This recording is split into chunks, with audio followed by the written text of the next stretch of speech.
খেজুর খেয়ে যদি জিহাদের ময়দানে যায় তাহলে জান্নাতে যেতে তো দেরি হয়ে যাবে।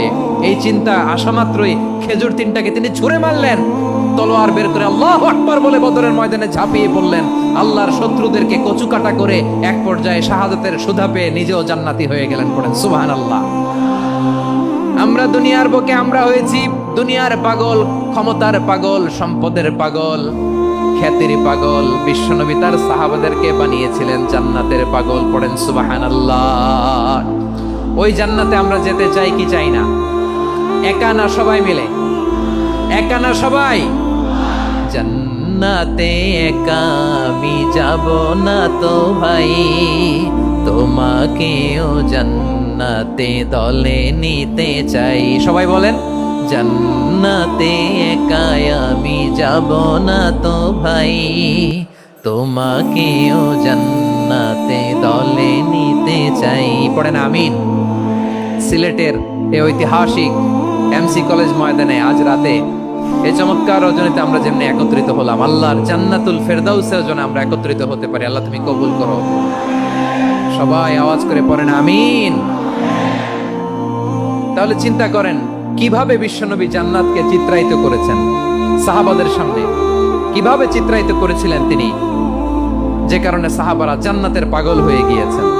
আমরা যদি দেখি the way the prophet Muhammad portrait জান্নাত, কিভাবে তিনি পোর্ট্রে করেছেন জান্নাতের যে সৌন্দর্য, কিভাবে তিনি সাহাবাদের সামনে তুলে ধরেছেন। বিশ্বনবী আল্লাহর কোরআন থেকে আমাদেরকে জানান আল্লাহর জান্নাতের সুসংবাদ দানকারী করে যে আল্লাহ আমাকে পাঠালেন। তোমরা কি জানো আল্লাহর জান্নাত কত সুন্দর? কোরআন থেকে বিশ্বনবী আমাদেরকে জানান, ফালা তা'লামু নাফসুম মা উখফিয়া লাহুম মিন কুররাতি আ'য়ুন জাযাআম বিমা কানু ইয়া'মালুন। মানুষের কর্মের প্রতিফল হিসেবে কত চমৎকার জান্নাত রব্বুল আলামিন নাজ নেয়ামত দিয়ে পরিপূর্ণ করে আমাদের জন্য প্রস্তুত করে রেখেছেন। পৃথিবীর কোনো মানুষ সেটা জানে না। পড়েন সুবহানাল্লাহ। এটা যে কত সুন্দর, আমাদের আমলের প্রতিদান হিসেবে কত চমৎকার, fantastic, eye catching, fabulous paradise তিনি আমাদের জন্য রেডি করে রেখেছেন। এটা কেউ জানেই না, কল্পনাতেও আনতে পারে না। সুবহানাল্লাহ পড়েন।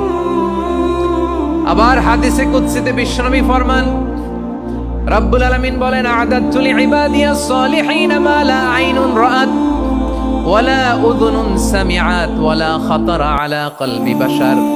আল্লাহ বলেন, আমার নেককার বান্দাদের জন্য এমন চমৎকার জান্নাত আমি রেডি করে রেখেছি, মা লা আইনুন রাআত, কোন চোখ সে জান্নাতকে দেখে নাই, ওয়ালা উযুনুন সামিআত, কোন কর্ণকুহর সেই জান্নাতের আওয়াজ শুনে নাই, ওয়ালা খাতারা আলা কলবি বাশার, মানুষ কল্পনাতেও জান্নাতের ছবি আঁকতে পারে না।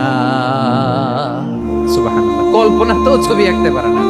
পৃথিবীর যত বিখ্যাত বিখ্যাত ডিজাইনাররা আছে সবাইকে একসাথে বসিয়ে যদি আমরা বলি জান্নাতে যে চেয়ারের মধ্যে আমরা বসবো, এই চেয়ারের একটা ডিজাইন করেন তো, কোটি কোটি ডিজাইনকে একসাথে করা হলেও জান্নাতের একটা চেয়ারের ডিজাইন হবে?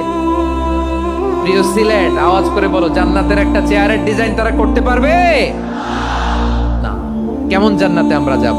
বিশ্বনবী কিভাবে জান্নাতকে আমাদের সামনে চিত্রায়িত করেছেন, পোর্ট্রে করেছেন। তিনি বলেছেন, জান্নাতীরা যখন জান্নাতে ঢুকবে ফেরেশতারা জান্নাতীদেরকে বলবে, ওয়া ইন্না লাকুম আন তাসিহু ফালা তাসকামু আবা।